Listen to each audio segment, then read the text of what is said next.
Hey guys, today I want to talk about social anxiety and why it is all an illusion and how you do have the opportunity to connect with everyone if you put your mind to it and your heart to it. Understandably, social anxiety is something that encaptures all of us at some points. Biologically, we have a need to fit in with others and to be accepted and to be loved. Love and belonging, it is a biological need, not only mentally but physically. It is proven that people run better in packs, and if you feel like you can't connect with those around you and you're not accepted, it causes a lot of mental turmoil for you. I have naturally always been pretty outgoing.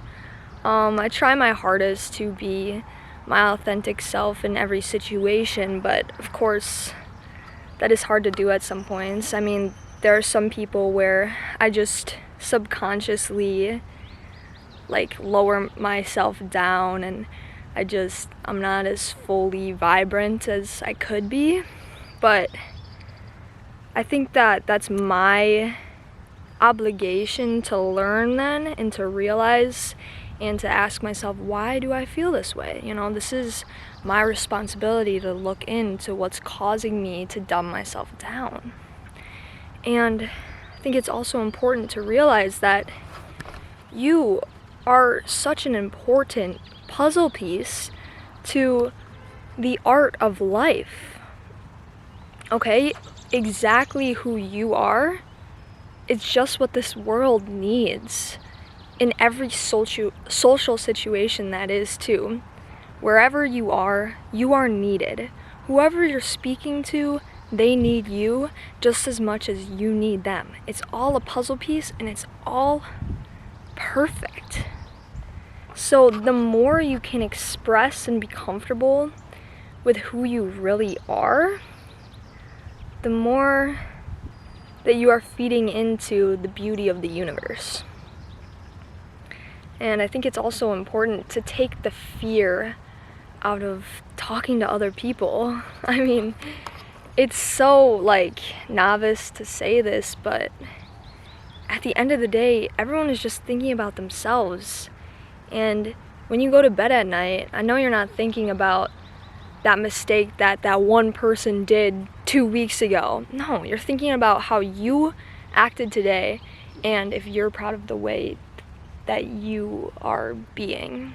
I just heard someone cough, I'm sorry. But I'm not going to give into that social anxiety. I'm going to keep talking.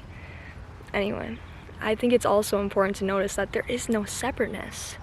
The consciousness that is at the root of your being is the same as everyone else.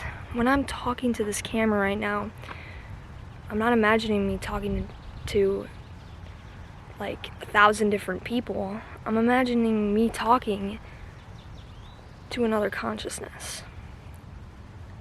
And okay, someone did just walk past. See, this is what happens, but I'm also human and that is a-okay. And the more you get comfortable with breaking those boundaries of social anxiety, the easier it gets to break those boundaries. It's like a muscle. The more you experiment with showing your true self, the more you'll be like, whoa, this is really fun. I'm not gonna water myself down anymore and make myself easier to love. So, anyway, do you know who you are without your personality, without your body? It is utter awareness. Without your thoughts, this is actually an idea inspired by Ram Dass, but you are the ocean, okay? And these islands that are in the ocean are people. And even though all the islands are unique and they are separate, they're all connected to the ocean, and that ocean is utter consciousness between us all. And I think it's also important not to focus on yourself in social situations. Literally just completely let go of yourself and focus on loving that other person. This is also a quote by Ram Dass from the book Here and Now, but he says, what does he say? Oh yeah, he says, you just love until you and the beloved become one. If you focus on love, then you experience love. And I'm not talking about romantic love. I'm talking about that deep, utter, unconditional love. And if you just focus on that, then you will become one with anything. You will be able to connect to anyone and everything and accept them for exactly who they are. The beauty that you can say, the beauty that I see in you is a direct reflection of the beauty that I see in myself. And the beauty that I see in the universe and the cosmic relation of us all. And I think that when you kind of take yourself out of that situation and you don't focus on so much wanting to be loved, you don't focus on wanting to be accepted, and you start focusing on accepting, you start focusing on love, you feel like you have a duty and you have a role in this world and that the power is in your hands, because it is. Okay? If you want love, then love.